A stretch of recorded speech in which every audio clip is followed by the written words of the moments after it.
So welcome once again to our Microvellum live event for this Wednesday, August 9th, 2017. These educational events are hosted for your benefit weekly, and whether you're already a Microvellum user or just looking to learn a little bit more about our software, either way, we're glad to have you here. If this might be the first time that you participated, we've been hosting these events for quite a while now, but I want to take a few moments to explain how these sessions work. I see that we have a lot of return guests here, so this might be a little bit redundant, but we are using GoToMeeting for our streaming platform.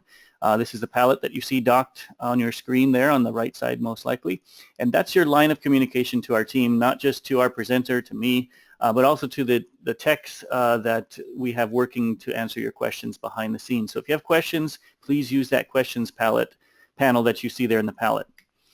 On deck today at the help desk, we have Shane Governor, Daniel Peel, Lenny Sienna, Sean Golden, and myself, Clay Swayze. Today we have prepared a little something a little different for you. If you're a returning customer, then you might be in for a treat. Today we've invited our tech support agents to help out with a new twist for our live events. We've opened it up this event for your questions. We're going to take your questions and we're going to answer them via the questions box that I mentioned a few moments ago. And we'll also be walking you through some of the live or some of the answer live for some of those that need a little bit more explanation. So definitely keep those questions flowing. We'll also be reviewing some of this week's common tech support questions. So I hope you came prepared, ready to ask those tough questions because we're here to help. So I know everyone is anxious to get their questions in, but we'll take a few moments and let those to start flowing in. I can see we have a couple coming in already. Thanks, Sean, for helping with those two that came in. But I want to let a few more build up. So Shane, I hope you're ready, but I want to ask you one of the first questions that was, it's a common support question that we get. And let me get my notes here. So one of the questions that we have is, how do I set up multiple processing stations? This might be a question that a lot of our users who are switching from an older version might have. And can you help us with a resolution for this question? Sure, I can do that. Perfect. Let me go ahead and share my screen.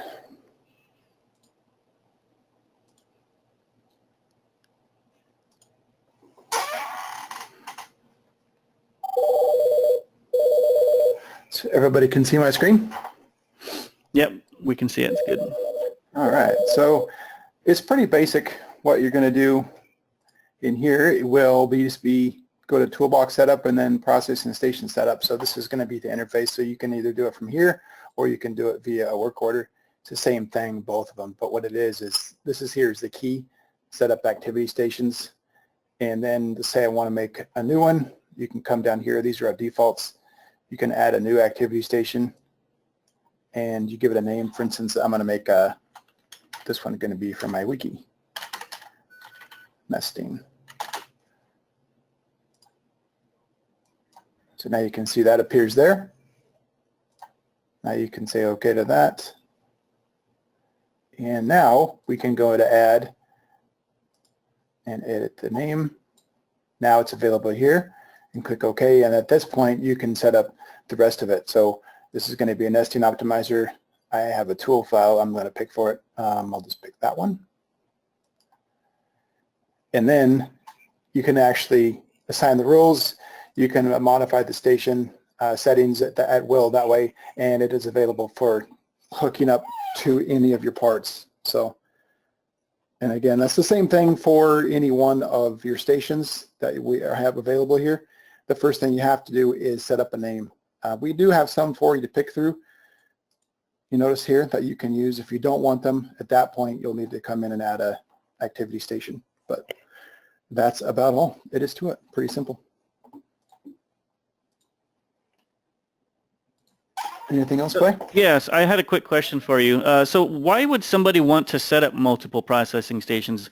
Just could you help those who are watching understand a little bit more as to why we might want to do that? Maybe we've got a panel saw, maybe we have a horizontal boring machine, maybe we even have a nesting situation as well as a point-to-point going on. So maybe just a little bit of explanation as to how that works and kind of the benefits of using processing station or processing center to set up those multiple processing stations. Sure, no problem. Typically, the reason I see people do it is, one, you have multiple machines, and so you need one processing station for each machine. Sometimes what happens as well is you have one machine and you might set up 3 or 4 different stations for it. One of them might be certain material you want to include routes and borders, other times you don't, or certain machine certain materials you might want to do a different kind of onion skin on it. And so with a different tool, a different station, you can set up different settings. So I've seen it lots of different ways to do it, lots of different reasons people do it. Some people don't want to do true shape in some materials. Sometimes you do. It's just what you want to put on the machine. That's one of the main reasons for it, I think. Right. So, and of course, different machines. Yeah, so if you had a situation to where you had certain parts that you want to be sent to your panel saw, others that you want to be sent to your nesting machine, then we can set that up in here using the different machine or the different processing stations. And so we can see over there the default nest and the default saw. We have a couple X's there indicating which parts are going where. Yeah, in this case here, only those with the X's are set up to go to my default nest. So you can also set up the rules. For instance, if I only want parts that has no machining to go to my saw, I can go like that. Or one. Like that. And then I want to apply my rules. And so those parts there are the parts that have no machining on it and will go automatically be assigned to the saw. So perfect. And so that will happen the next time I run my rules. So if I'm processing another project, the same rules will be apply? Yes, every time it's that we're like that from now on until you change it. Yep. Great. So that's definitely an automated way of how you handle your parts and where they're routed throughout your shop. So that's a great answer, I think, to that common question. So I don't know that a lot of people are using that. I mean, I think they are.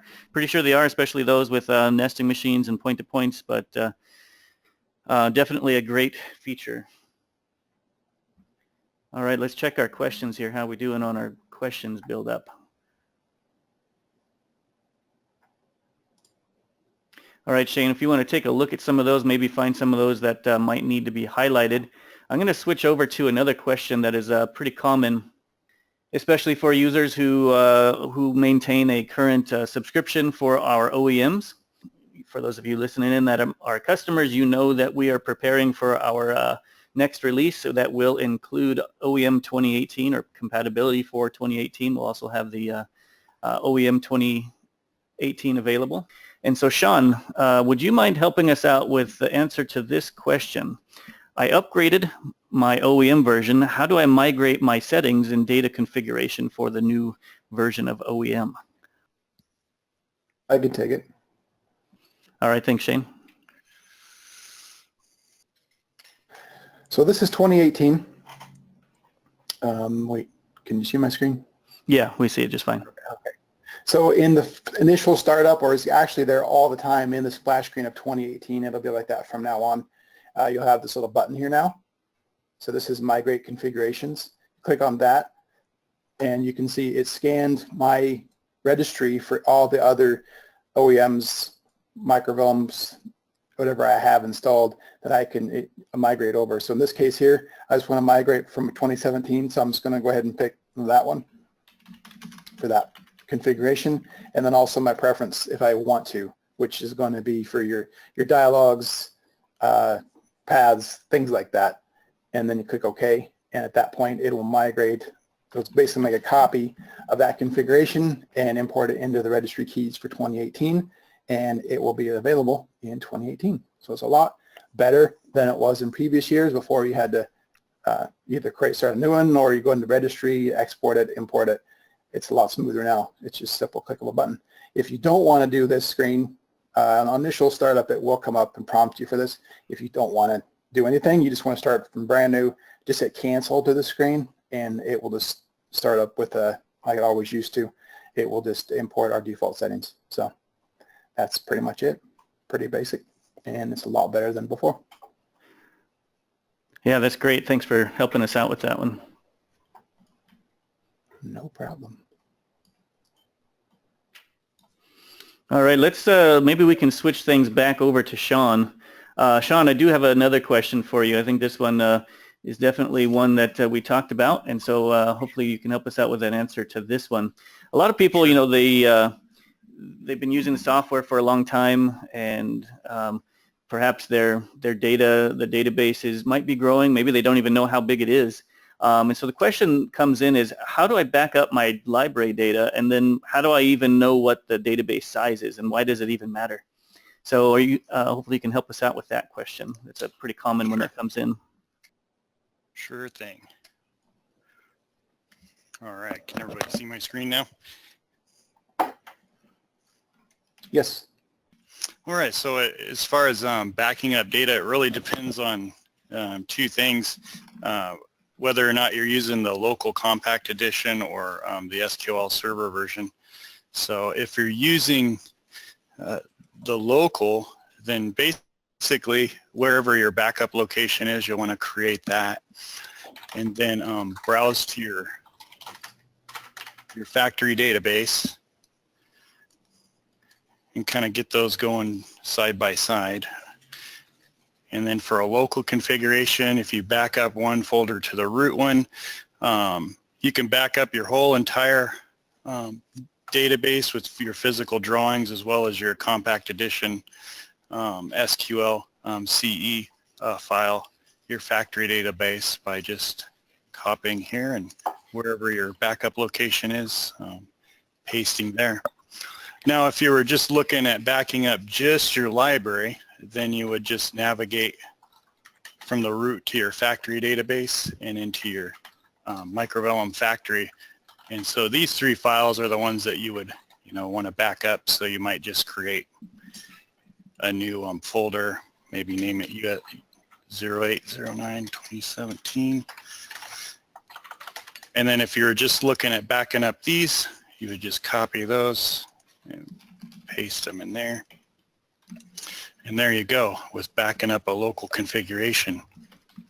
Now, if you're looking at backing up your SQL database, what you'd want to do is go into, on this SQL server, go into SQL Server Management Studio, and then find your database. So in this case, how do I back this up?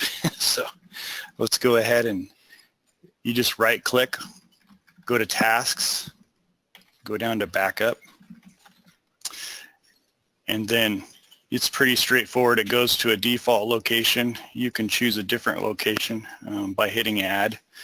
You can also change the file name to whatever you prefer, but in this case we'll just go with the default, and then you can back up your database just like that. And then to reverse it, you can restore it by going here and just restoring your database. And a couple things to keep in mind when doing that is you want to make sure that you check close existing connections, and so it'll close those connections and then restore your database. Now, a lot of times you may wonder what the differences are between the different versions of SQL. And so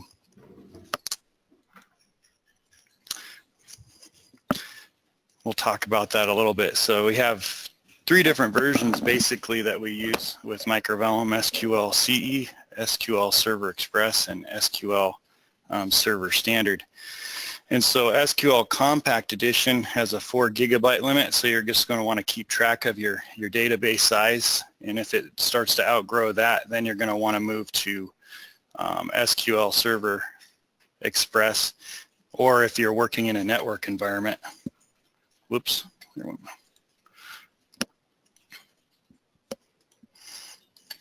So if your local configuration moves beyond 4 gigs, then you'll want to bump it up to SQL Express, or if you're working in a network environment with multiple users, you'll want to use this.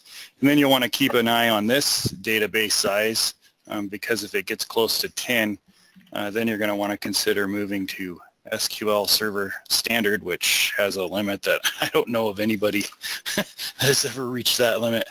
But that's that part. And then how to check the size in SQL for an SQL server, you just go into your SQL Management Studio, right-click on your database, and then you go to Tasks, and then you go down to, or actually go down to Reports, Standard Reports, and then Disk Usage.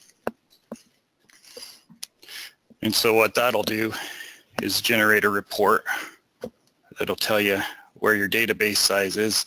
And a lot of times you'll start noticing it, and hopefully you check it before then, but if you start getting weird errors with your data, or maybe things aren't drawing correctly, one of the first things you might want to try to do is check your database size. So here we have, the overall database size, which is good.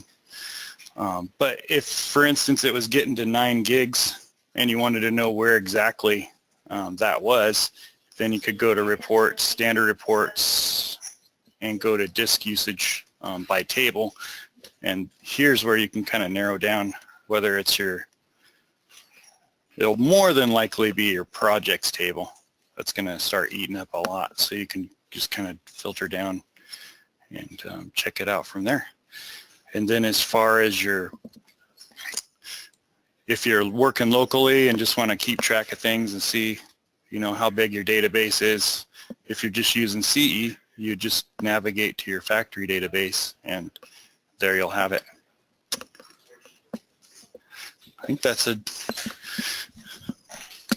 summary of that. Any questions or? No, I think that was great. I mean, it's definitely important to keep that backed up. You never know what's going to happen.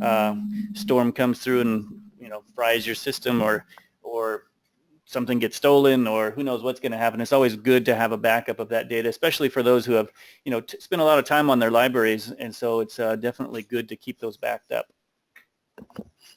Yeah, and there's a variety of ways to back it up, but they all follow the same principle that we just showed you. Was just find a location, point the program if you're using a secondary program, third-party program, and right, go to town. Yeah, that's great. Thanks for helping us out with that one. So I've been spending some time here looking at all the questions that are coming in. We've been getting a lot of questions. We pulled in a few more support people to help out with these, and that's great. Keep those questions flowing. That's what these events are for, to get those questions answered and to help you out. So anyways, I want to highlight one from this the list that came in. Linda asks, where do you set up the default station for different part types? So I was hoping that Daniel could help us out with that one. Yeah, can you hear me okay, Clay? Yeah, perfect. Thanks, Daniel. Okay, I'm just going to show my screen here so you can see me okay. Yes, we see you just fine. All right, this kind of goes back to what Shane was showing us with the processing center, how we have the auto-assign rules. Now, we created that because we did have another feature which allows you to map specific parts to processing stations, and but it does take a little bit of library work, and not everyone wanted to set that up. So we created those auto-assign rules that you can use at the processing station level to just quickly assign parts to each processing station.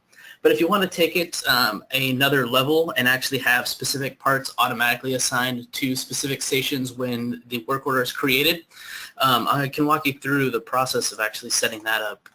As I mentioned, it does take a little bit of library time, so you'll have to be a little bit familiar with either Library Designer, or if you're using a subassembly based library like most of our new ones are, it's not too hard to set up. But inside of the properties interface here, you may have seen this map part field, and each part has this field. So this is just a column inside of the spreadsheet. And what we do is we actually store the link ID for the processing station for this part, and then when this part is processed into a work order, if this field is populated with a matching link ID, then we automatically assign that part to that processing station. Now, to populate this, you can go ahead and manually enter in the information here, but we also have a tool that allows you to set this up. So underneath the processing station setup, under the toolbox setup here, we have this map parts button. And what this will do is this will load in the entire library. So here is the the library that I'm currently running, and then we have a list of parts for each category. So first thing that we're going to want to do is show our parts list, and if we had parts in this, it would load the parts up at the top here, and then it loads the subassemblies down in the middle section here. And then we want to actually load the parts for the subassembly so we can actually assign the processing stations to each part. So once we go ahead and load in the parts list, you'll see that we now have all of the parts for the subassembly. So what we can do is you can select multiple ones here, and if we wanted, say, our sides to go to a specific station, you can go ahead and highlight those, and then you right-click and say Assign Processing Station to Subassembly Parts. And what this allows us to do is this will bring up the list of the current processing stations and allows you to just select one there, and you hit OK, and that went ahead and populated the information that's needed. Now this is going to be applied to your library, so you have to make sure that you have credentials to be able to edit your library, and it's only going to apply to new products added into any new jobs. But once that is applied there, it will save it, and everything will be populated for the map parts, so it will come in to the work order with those parts automatically assigned to that station every time.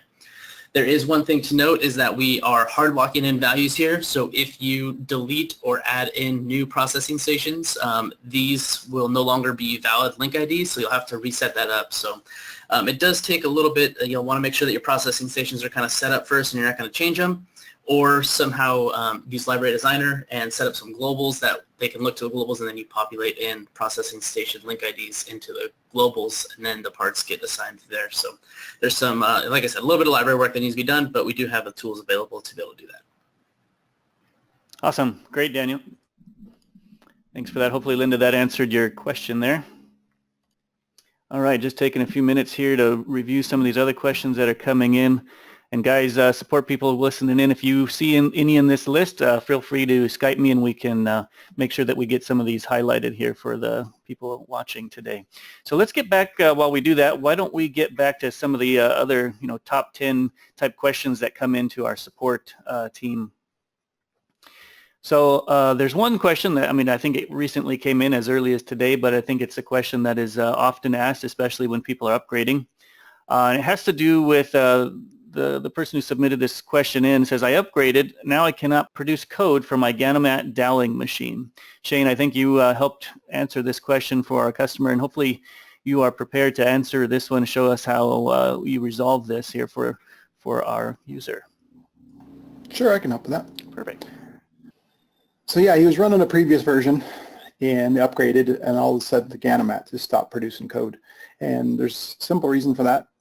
And what we need to do, we had to make a change.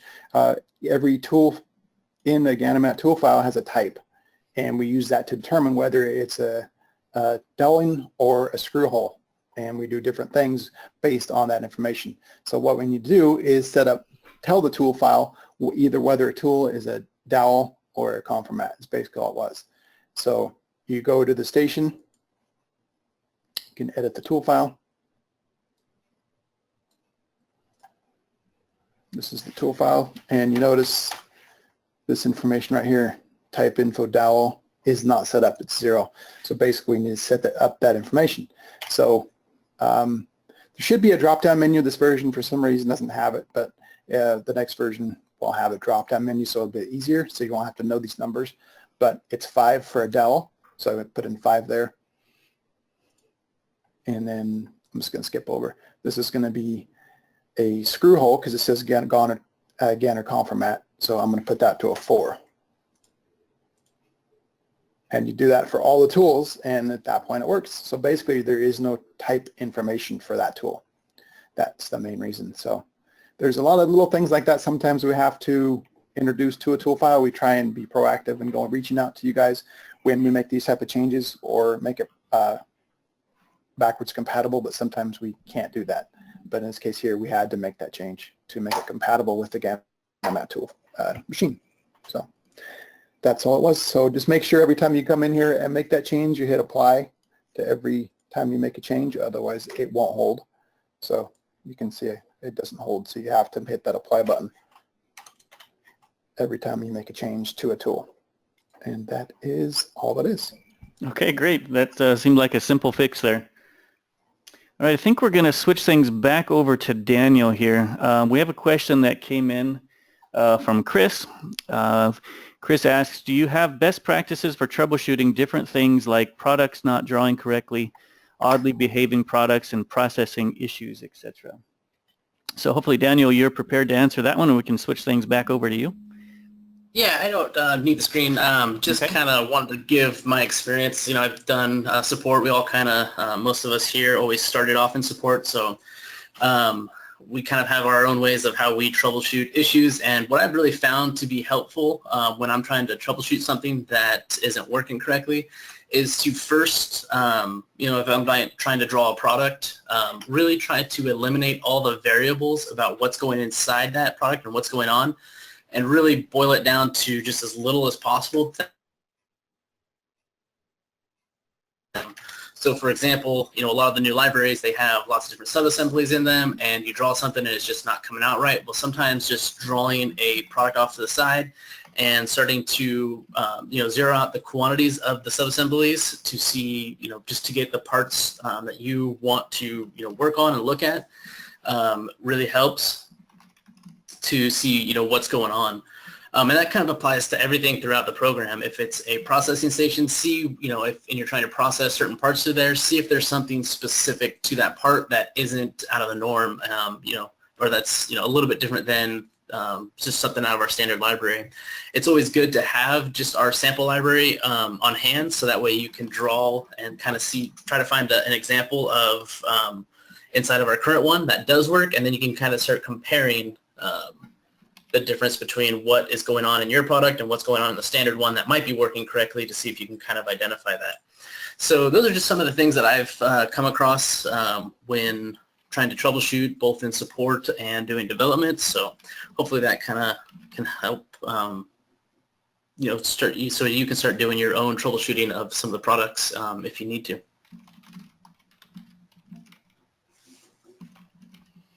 All right, thanks, Daniel, for that. Hopefully, Chris, that answered your question. If not, go ahead and respond there, and we'll follow up again. All right, so let's switch back over to, we're going to highlight a couple more here, I think, here soon, but as we're preparing for that, let's switch back over to our top 10 list here. So one of the other common things that comes into our support department is a question related to exporting. So oftentimes people, for whatever reason, whether they're sending jobs or projects to others in their office, or sending them in for tech support, or whatever the case might be, there's always a need for knowing how to export stations, tool files, and work orders properly. And so, Sean, hopefully you are able to help us with that question. Sure. Perfect. I'm able to help you. Thanks. And do you need the screen? I can give you controls there. Sure. All right. All right, there we go. See my screen okay? Yes, we see it just fine. All right.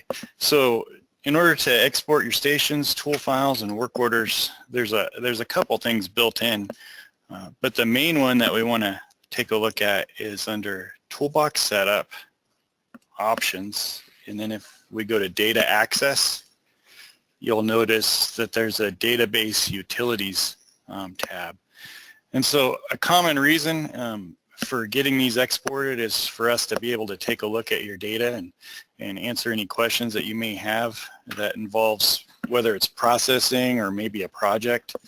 And so a lot of times, you know, you can do a little footwork too. If it's a project that's given you an issue, you could go ahead and export that and attach it to your newly created ticket. If it's something involved with processing, you can export your processing station or work orders. And a couple of things to keep in mind, that when you export a project, you can, you know, hit the export tab, and then you'll want to create a folder, maybe call it, you know, ticket 555 or something to keep track of, and go ahead and hit OK. And then pick your project that you want to export. And so there you have it. Now maybe too, you want to export your processing station, so go over to the Processing Stations tab and go to Export Processing Station. Now some of the little compact edition factory database files have the same name, so it's a good practice to maybe make a new folder and, you know, name it processing station, and then go ahead and export your processing station. And sometimes it's good to do all of them. Maybe it's just one of them, whatever is giving you an issue.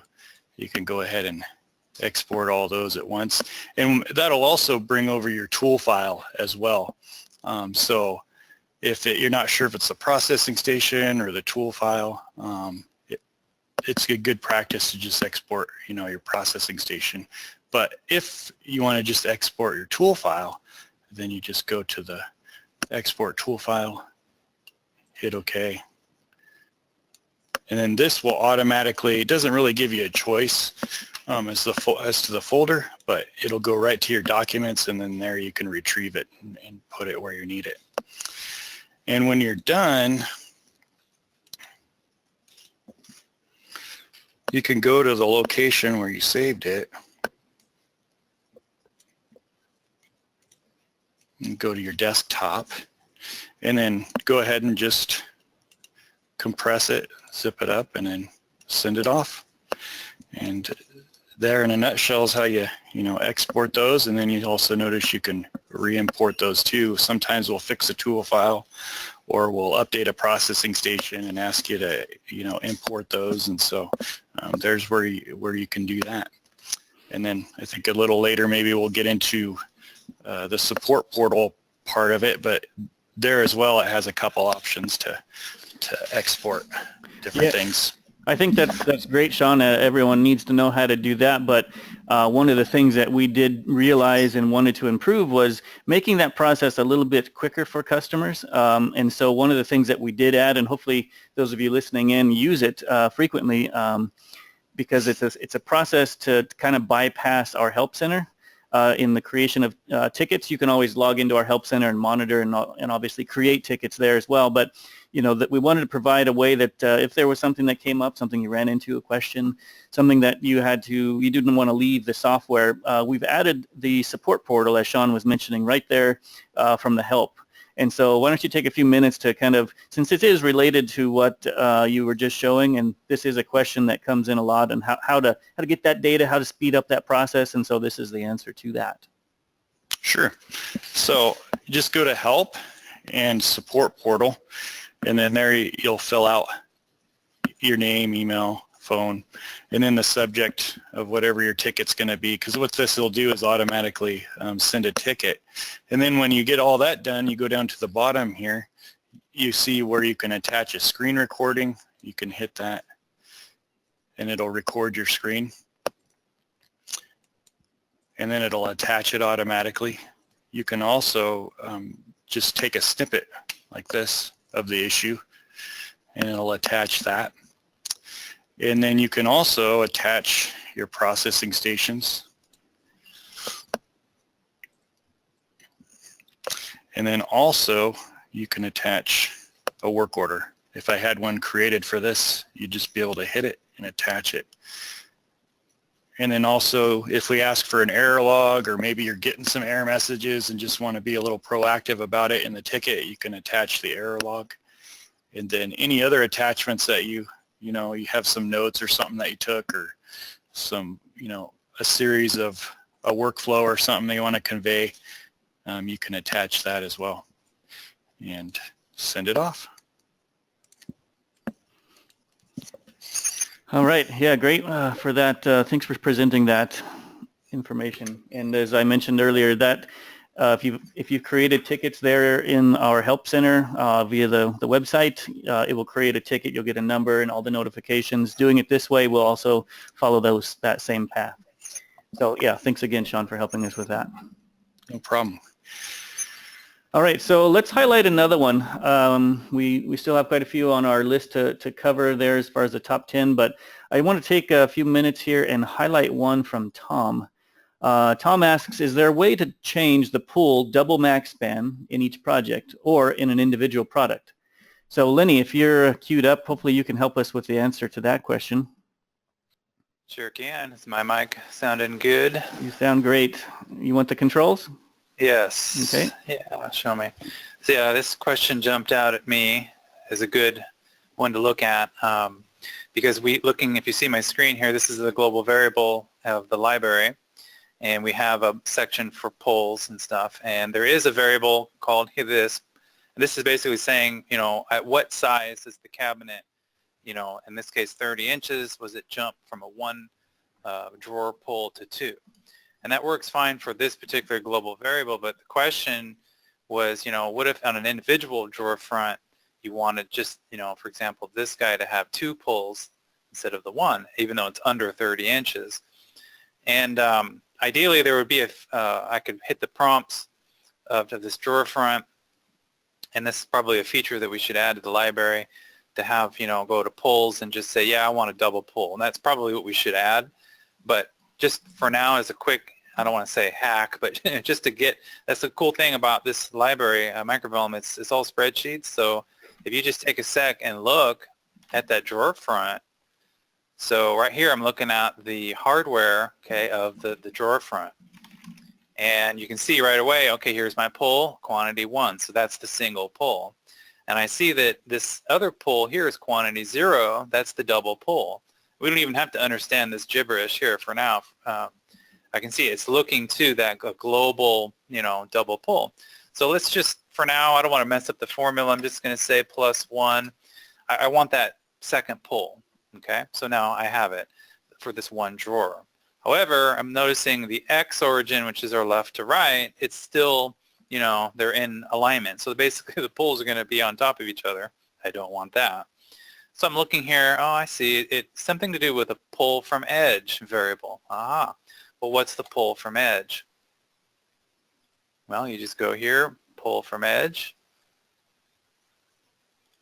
So it jumps over here, 12 inches. Okay, so that makes sense. This is a 24 inch or so, so that's right in the center. Well, if we just take that value, again, I don't want to take the time and read all of this. I'm just going to put the whole thing and divide it by 2. That's it. So now 6 inch. So now we have the X, and for each of those are going to be offset correctly, or I can just type in whatever number I want. I'm going to close. I want to save it. And I just want to save it to this one row. Okay, I don't want to affect the second drawer. I only want to affect the drawer on row 11, which is my top drawer. So I'm going to pick this choice right here. That's it. Close and redraw the product, and I'll now get 2 pulls that are offset like so. So there you go. It's got your pulls offset.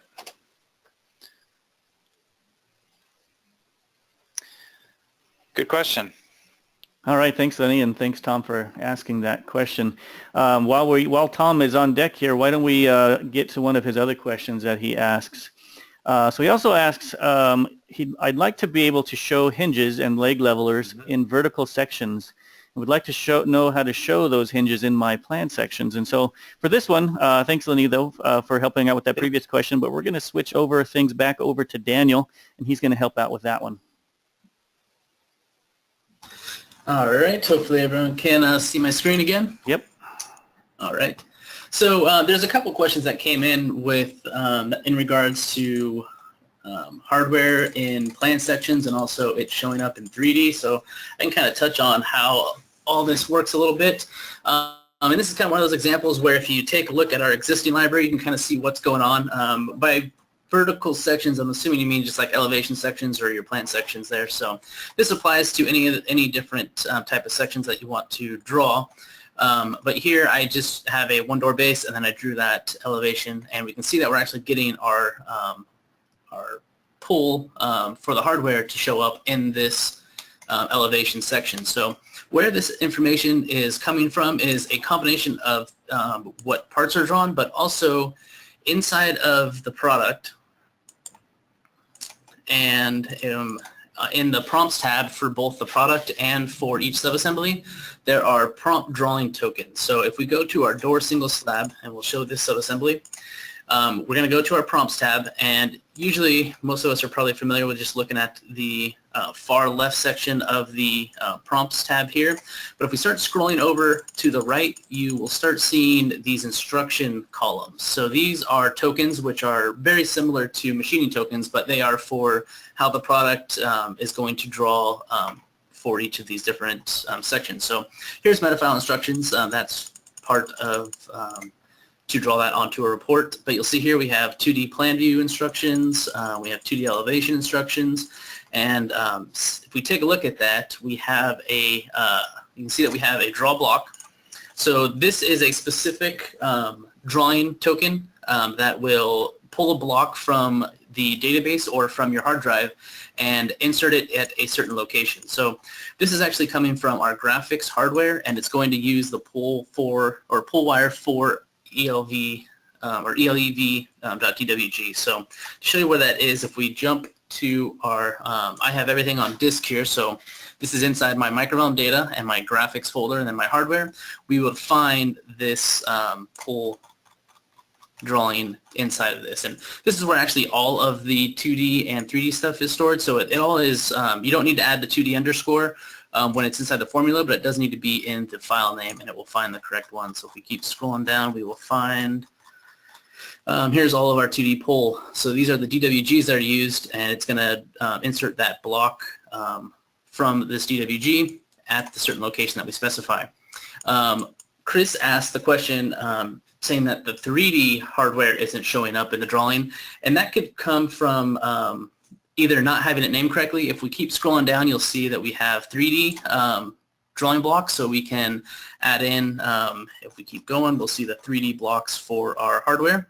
So here are these, and this has to just match the hardware name, and that will just get inserted in unless you are trying to use the associative machining from the hardware, which that means it has to actually, it's going to do some machining operations along with inserting the hardware, and that takes a little bit more to set up. You just have to make sure that your hardware part is actually penetrating the part by at least 0.01 of an inch, and so that's how we know that that hardware piece is associated to that part, and it applies to the machining. If you're not using associative hardware, you just need to make sure that your hardware matches the drawing name, and it will get inserted in wherever your X, Y, and Z location is set up. So one last topic, where do I, how do I know what each of these drawing block parameters are, and all the different parameters that it has? I believe this is up on the help site. If not, we'll be sure to post it up there. But in the older, or up on the old help site, we had a prompts drawing tokens section. This was in the old user manual as well. This will actually go through and show you each of the drawing tokens that are available and all the different parameters. So if we take a look at that draw block, you'll see what we have. Parameter 1 is its X position, parameter 2 is its Y position, and then the file name, and then a few other optional parameters as well. So we'll be sure to post this up so that we can kind of take a look at the prompts drawing tokens and really add a lot of automation to the sections that are coming out of Microvellum. All right, great, Daniel. Thanks for that. There's another question that came in that I think might be right up your alley for answering. If you want to take a glance there at the one from Molly, she asks, is there a way to change the properties of a library material without adding it to the project level and reallocating every single part in the job without that material? I'm actually chatting with Molly privately right now to try to find out more what that means, because I'm having a little bit of a difficulty understanding that one. So if you want to move to another one, I'll chime in once I have more information. All right, great. Thanks, Isaac. All right, well, let's get back to our list. There's obviously a lot of text here helping out, and keep your questions flowing. We've got about 11 to 15 more minutes left today. But let's get back to our top 10 list. One of the other questions that comes in frequently has to do with archiving projects. So hopefully, Sean, you're still with us and you can help us out on understanding how to properly do that. Sure, I can do that. Okay.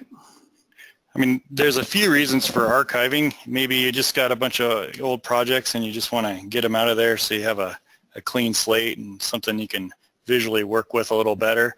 Or perhaps you might get to a point where we've seen a lot of times tickets coming in where your database is growing too large.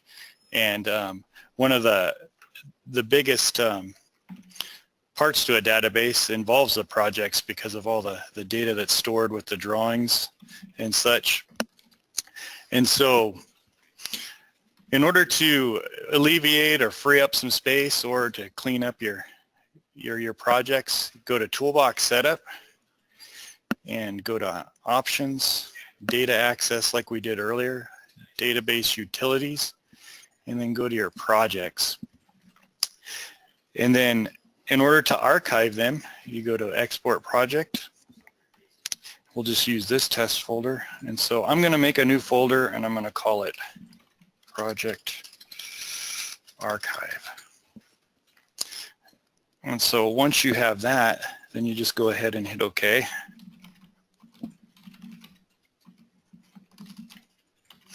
And here in a second, it'll give you the option to pull those products in.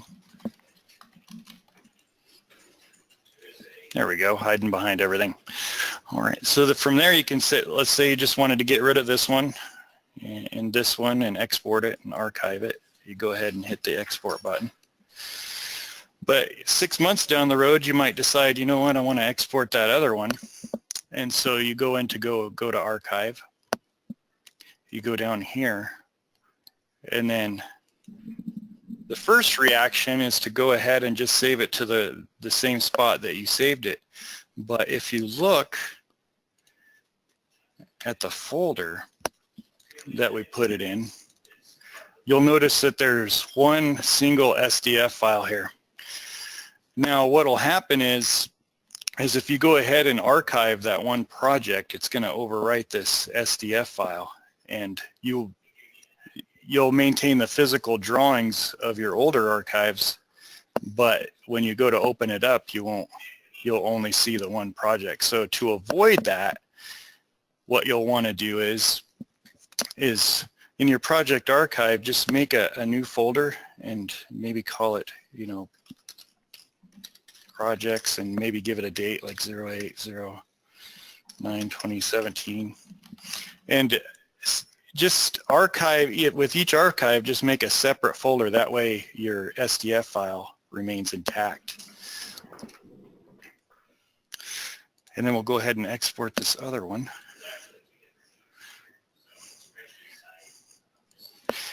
And then the next process is to remove those projects. But before you do that, if you want a quick way to test whether or not those projects exported properly, you can go back into your archive folder, and we can double check here. It won't allow you to import them, but what you can do is just do a quick check to make sure that that SDF file has those projects in there, and just go ahead and hit cancel. Even if you did, it would tell you no, you can't do it. And then once you know you have those projects, you can go ahead and go in here and remove those. Hit OK. And then they're removed. And then if you want to import them back in, you just do the reverse. And we'll just go ahead and import those back in. Hit OK. Okay. One other thing to take note of is depending on how the security setup or permissions are set up, sometimes maybe the whole folder doesn't get deleted. And so after you do an archive, you might just want to go in and browse to your factory data. If I can find my folder here. Oh, there it is. So browse to your factory database. And as you can see, the two I re-imported are there, but the one isn't. But sometimes one of these folders, if the permissions aren't set right, might remain. And so to avoid any future conflict, you can just go ahead and remove it.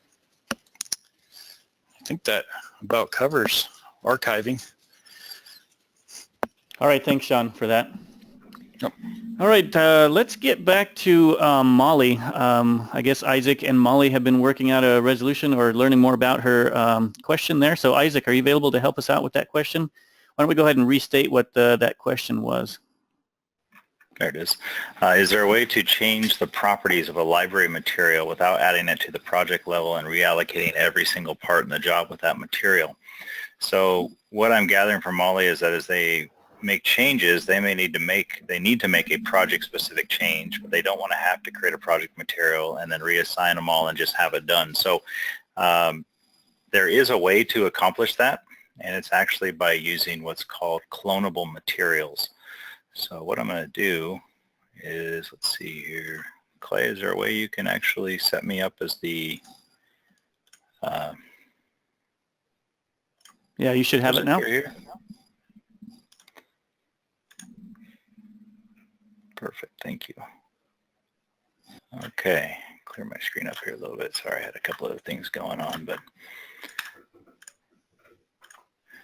okay. So basically, the way that Cloneable Materials work, they're set up in your template. This is something that Molly or anyone that want to would have to set this up leading forward. Now, what you're seeing here is a 15.5 build, so you have to bear with me here. A little bit different interface for this part of it. But when in the template, you will be able to select materials from your inventory, and you can right-click and you can select to mark them as clonable. What that's going to do is it's going to change the color. We actually change it to a blue color. So a clonable material, what that means is that when we create a project, we are going to automatically make a copy of the template material for every clonable material. Let me go ahead and do that actually to this one. I'll show you how that works. So I'm doing this my template, I'm making a copy, or I'm making this a clonable material. Now 0.75 white mel is already assigned to multiple materials in my project. I see that right here. And by having it be a clonable, it still inherits whatever my default settings are for this material, whatever my thicknesses, my trims, and everything else about that material inherits that. But when we go to create the project level material, what's going to happen here, so I'm going to create a new project, and we'll just call this new project, pretty impressive new name here. So I'll create a new project, and I'm not actually going to bother with a new room, but when I do create this new project, I can go in and actually I'll look at my materials here, and I will see that what's happened is the program has automatically copied over any clonable materials that I have marked in my template to my local project level, made them black, which is a project level material.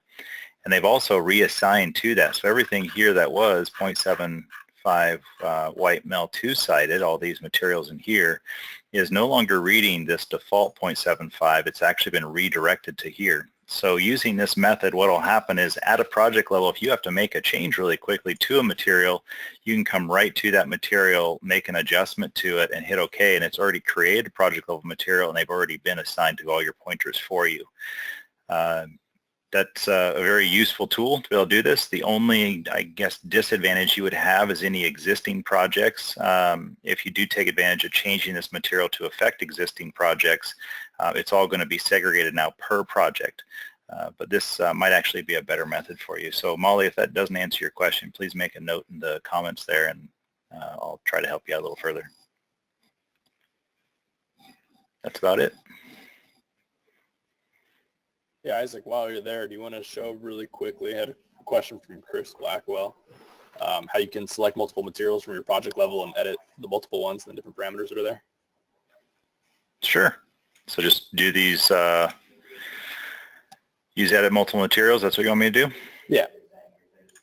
I explained it to him, just wanted to show it on the interface there so you can see. Sure. So in this one, let's see, I thought you could highlight multiples. You have to use shift. Yeah, there we go. So you can highlight multiples using shift or control, and then right click on those and select to, no, it's not going to give me the option to. Has to be a project level material. Oh. I'll show you. I appreciate you informing me of that. It's been a while since I touched on this, but yeah, so you can edit multiple materials by selecting multiples in here and choose which ones you're going to edit, and then choose whether or not it's going to be a material thickness change. Obviously, I wouldn't be changing all of these, but perhaps not that one. And these are going to change to, 0.74 or something like that. Also, if you want to edit comments or codes. Now, we're really not using the material vendors this time, correct, Lucas? There's really not much use for that with the current programming. So the main thing you're going to have access to change is just going to be material thickness, and perhaps the comments or code. You could come in and make some adjustments to those here. So, but that will allow you to edit some of the variable data about multiple products. Thank you. that cover it? Yep. Perfect. Okay, Clay, back to you. All right, thanks. All right, so I think we've been doing a good job here at keeping up with the flow of questions that are coming in. Again, if we have not answered your question, we'll leave this webinar going for a little bit just to make sure that we can get those questions answered for you. It is straight up 12, and I'd like to thank you for attending today. This was a little bit of a different spin on our live event, so hopefully you liked it, and let us know as you exit in our exit survey. But before we end today, I'd like to highlight a couple of things that we have coming up. On August 30th and 31st, we will be in Kitchener, Ontario, up in Canada at Conestoga College. We'll have a couple of our senior techs there as well as some account managers, and we will be having a regional training event there. This event will cater to those who are just getting started with Microvellum, but also maybe looking for a little bit of advanced training.